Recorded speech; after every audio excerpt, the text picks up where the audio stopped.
कपदम समाधियामी, यानी कि मैं किसी भी चोरी इत्यादि करने से विरत रहने की शिक्षा ग्रहण करता हूँ। और तीसरा है कामे सुमिच्छाचारा में मणि से कपदम समाधियामी, यानी कि मैं किसी भी व्याभिचार से विरत रहने की शिक्षा ग्रहण करता हूँ।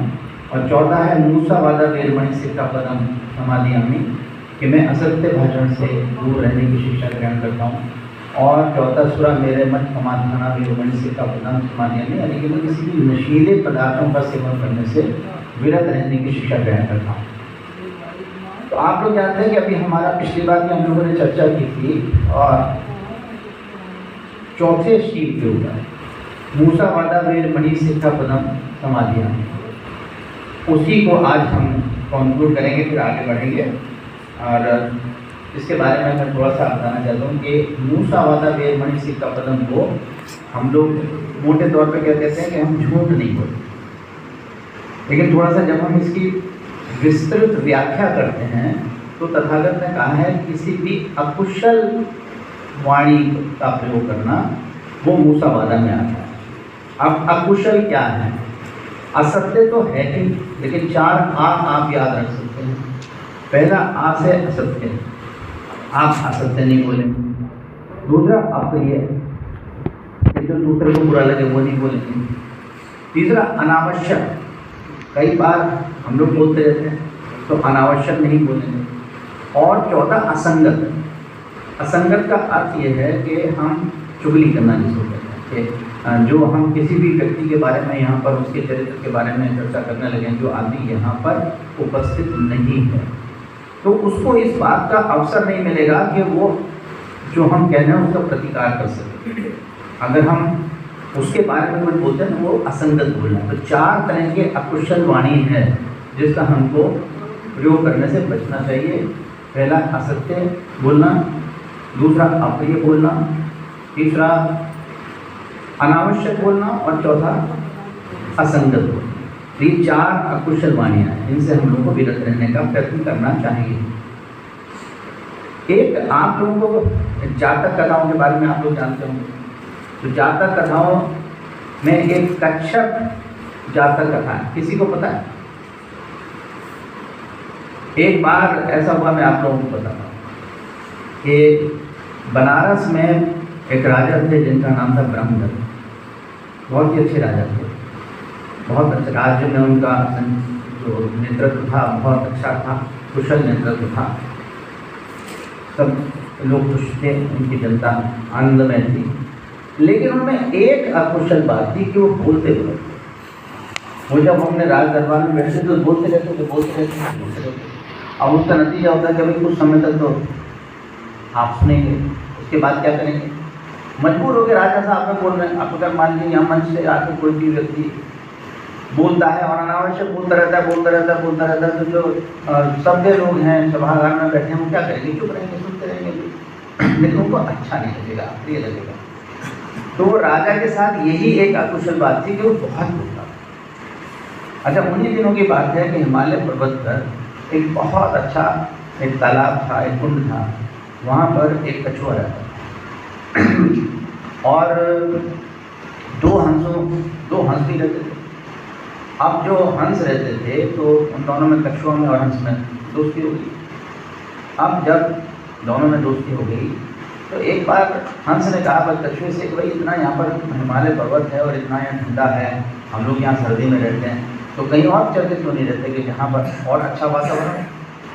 तो कछुए ने कहा कि भाई तुम तो जा सकते हो, तुम तो उड़ के चले जाओ, लेकिन मैं क्या करूँगा, मुझे तो सामर्थ्य है नहीं, मेरे तो पंख है नहीं, मेरी तो चाल भी ऐसी है कि मेरे तो पहाड़ी क्षेत्र को आप पार करके कहीं जा ही नहीं सकता, तो मेरी मजबूरी है, तुम जाओ।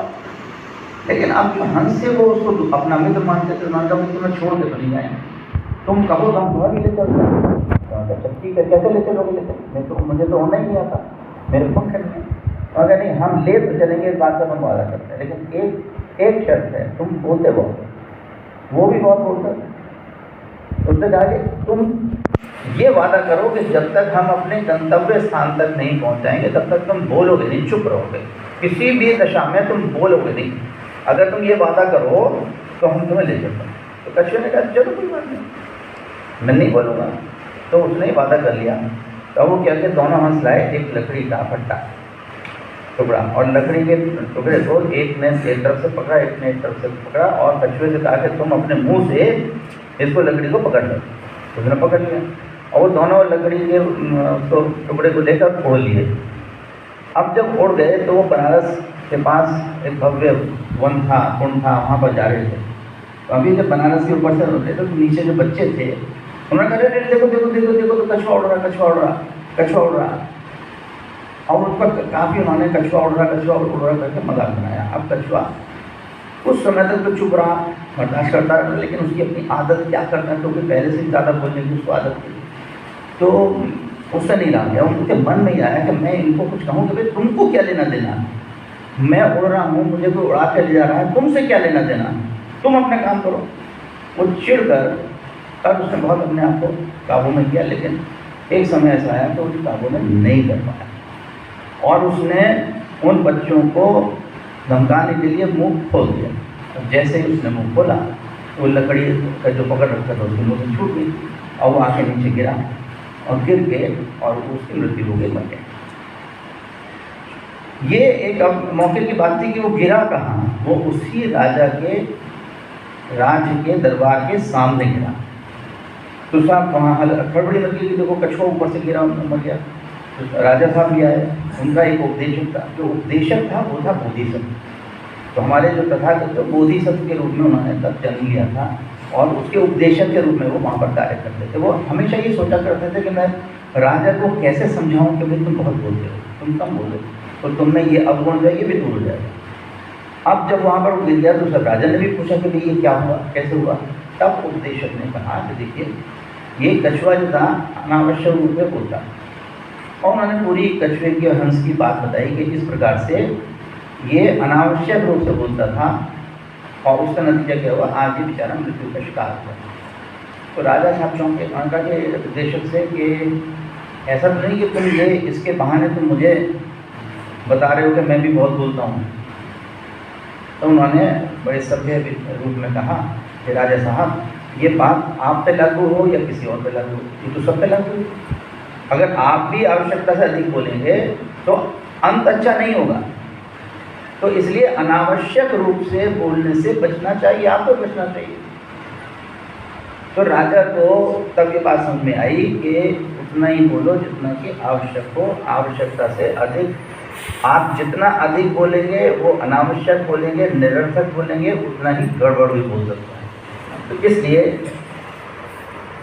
ये तथागत की जो ये जातक कथा है, ये सिर्फ आपको सबको ये बताने के लिए है कि अगर हम आवश्यकता से या जहाँ कुछ अनर्गल बात बोलेंगे, फालतू बात बोलेंगे, किसी ने चिढ़ा दिया हम चिढ़ गए, किसी ने बोले उसके प्रतिक्रिया करने लगे, तो उसका नतीजा क्या होगा, उसका अंत अच्छा नहीं होगा। तो इसलिए ये एक जातक कथा मैंने आपके सामने प्रस्तुत की, लेकिन ये बात और हो गई है। ये जो अनावश्यक बोलने का मतलब नहीं कि मौन बैठ जाना। अब अगर राजा मौन बैठ जाएगा, बोलेगा ही नहीं, तो राज्य का संचालन कैसे होगा। इसलिए यहाँ जो तथागत की जो बात आती है कि हमें अपने हर निर्णय में सम्यक विचार रखना चाहिए, सम्यक रूप से बोलना चाहिए। इसलिए ये कहा गया कि मौन नहीं रहना है, बोलना तो आवश्यक है, लेकिन बोलना सकारात्मक होना चाहिए, प्रिय होना चाहिए, और अनावश्यक नहीं होना चाहिए। तो ये आज हम लोग मूसावादा के ऊपर थोड़ी चर्चा की। अगली बार हम लोग जो चर्चा करेंगे वो करेंगे पंचशील के 5वें शील के ऊपर, सुरा मेरे मज पामा थाना वेरमणि सिक्खापदम समाधियान। मैंने जैसे पहले भी आप लोगों से निवेदन किया है कि अच्छा ये रहता है कि अगर आप पहले से हमें बता दें कि कौन इस विषय पर अपना उद्बोधन देना चाहेगा, अपने विचार रखना चाहेगा, तो ऐसा नहीं होगा कि हम उसको मिस कर जाएं, उसको छोड़ जाएं। उसकी बात हमें सुनने का अवसर मिलेगा, और उसको भी पता होगा तो कुछ वो थोड़ा सा सोच कर आएगा कि मुझे क्या बोलना है। तो जो वो बोलेगा वो उचित बोलेगा, अच्छा बोलेगा, आवश्यक बोलेगा। तो इसलिए मेरा निवेदन आपसे ये है कि अगली बार के लिए हमारा जो विषय होगा वो सुरा मेरे मज पमात थाना वेरमणि सिक्खापदम समाधियाँ में होगा। इसके ऊपर कोई भी जन बोलना चाहे वो सागर जी को सूचित कर सकते हैं, या पंचशील परिचर्चा का जो हमारा जो ग्रुप है उसके अंदर ही डाल सकते हैं।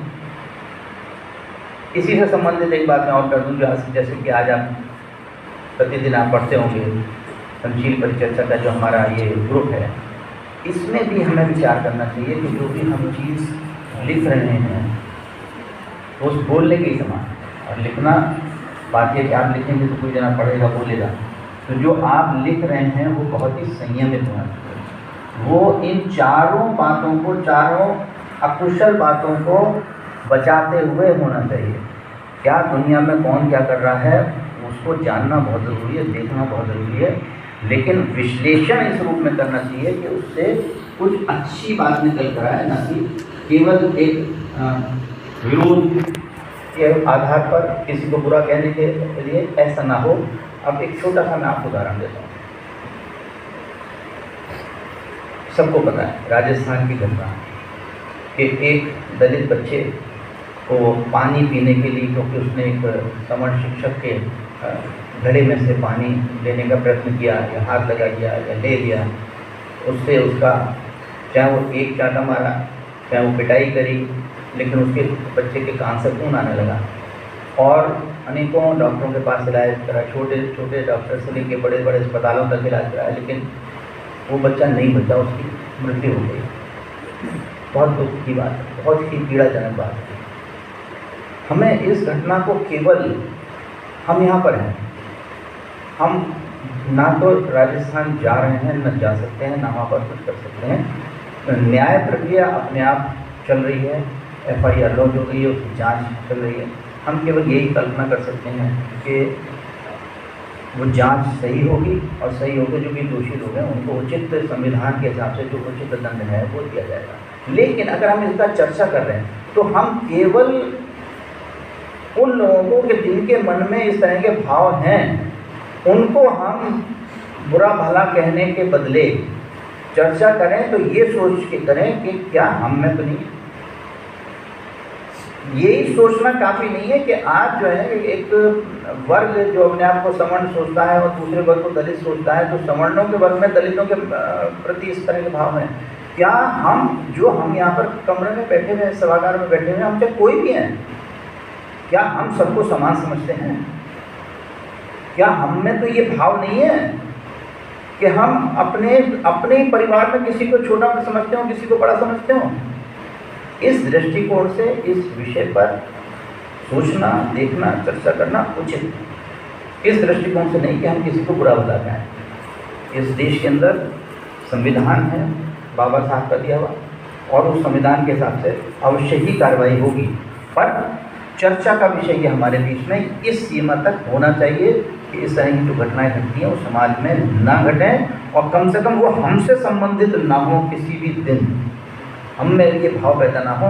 क्योंकि अगर बुद्ध के धम्म में आना है, बुद्ध के धम्म को समझना है, तो पहला कदम ही समानता है। अगर समानता का भाव हमारे में नहीं है तो इस धम्म में आप आगे नहीं बढ़ सकते। इसलिए मेरा निवेदन ये है कि इन चीज़ों का भी हम लोग थोड़ा सा विशेष ध्यान रखें कि चर्चा क्या करनी है, क्यों करनी है। और एक आपको मैं धन्यवाद स्वरूप साधुवाद देना चाहता हूँ कलीराम त्यागी जी को।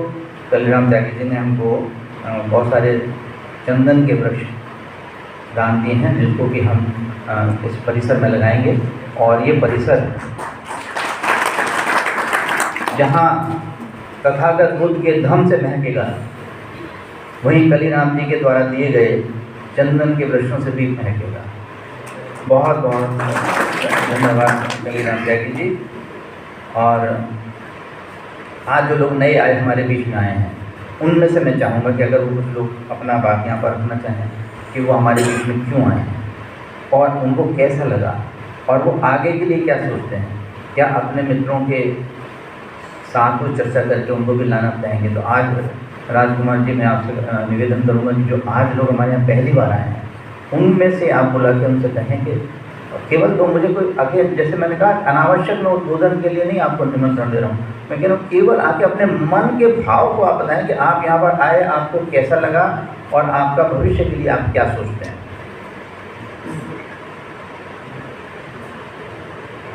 अपना, क्योंकि सबको नहीं पता कि आप कौन हैं, तो इसलिए हम चाहेंगे कि परिवार के समक्ष आप अपना नाम भी बताएं और अपना वो बता देना। तो हमारा गाँव, मेरा नाम है रतन सिंह, हम मोहम्मद कदीम हैं डॉक्टर साहब ने बताया कि वहाँ बुद्धिस्ट है, बहुत अच्छा धर्म है, तो हम इनके हमें बहुत अच्छा लगा कि यहाँ और अक्सर हमारे कैदी ने यहाँ तो है, उसके लिए हम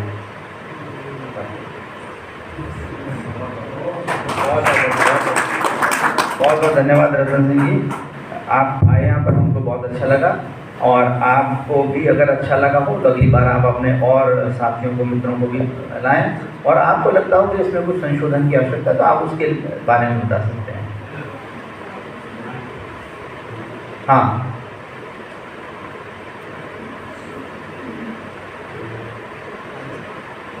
आइए, आप हमारे बीच में आज पहली बार आए हैं, आप भी अपना विचार यहाँ पर हमको दीजिए, अच्छा लगेगा। मैं डिडोरी गांव से धर्मेंद्र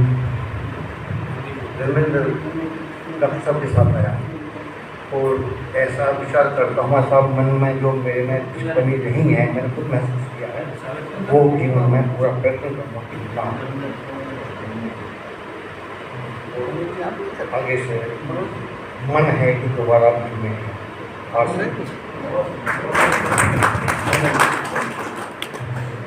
बहुत बहुत धन्यवाद धर्मेंद्र सिंह जी, आप आए, आपको यहाँ पर आना आपके लिए हमें बहुत बहुत अच्छा लगा, आपको बहुत बहुत साधुवाद। और अगर आप देखिए, कमियाँ कोई ऐसा व्यक्ति नहीं है, पूरे संसार में कोई ऐसा व्यक्ति नहीं है कि जो ये कह सके कि कमी मेरे में नहीं है। हमें इस पे विचार करना चाहिए कि हाँ, हम में क्या कमी है और हम कैसे उसको सुधार सकते हैं। और ये इस परिवार का यहाँ पर जो चर्चा है, उसका सबसे बड़ा उद्देश्य यही है कि हम अपने आप को और अपने समाज के लिए सुधार कर सकते हैं। हमारे बीच में ब्रिगेडियर पदम कुमार जी देहरादून से आए हैं। जैसे कि मैंने पिछली बार भी आया बताया था कि जो स्मार्ट सिटी का जो प्रोग्राम है सरकार के द्वारा चलाया जा रहा है, उसमें देहरादून को स्मार्ट सिटी बनाया जा रहा है। उसके मुख्य कार्यकारी अधिकारी के रूप में आप वहाँ पर कार्य कर रहे हैं ब्रिगेडियर पदम कुमार जी। और ये भी आपको मैं बता दूं कि जो हमारे यहाँ डॉक्टर अंबेडकर चेयर है, आप उसके भी हमारे यहाँ चेयरमैन हुए हैं, तो मैं उनसे निवेदन करूँगा कि वो आके अपने भी विचार यहाँ पर थोड़े से हमारे सामने रखें। बहुत बहुत धन्यवाद ब्रिगेडियर पदम कुमार।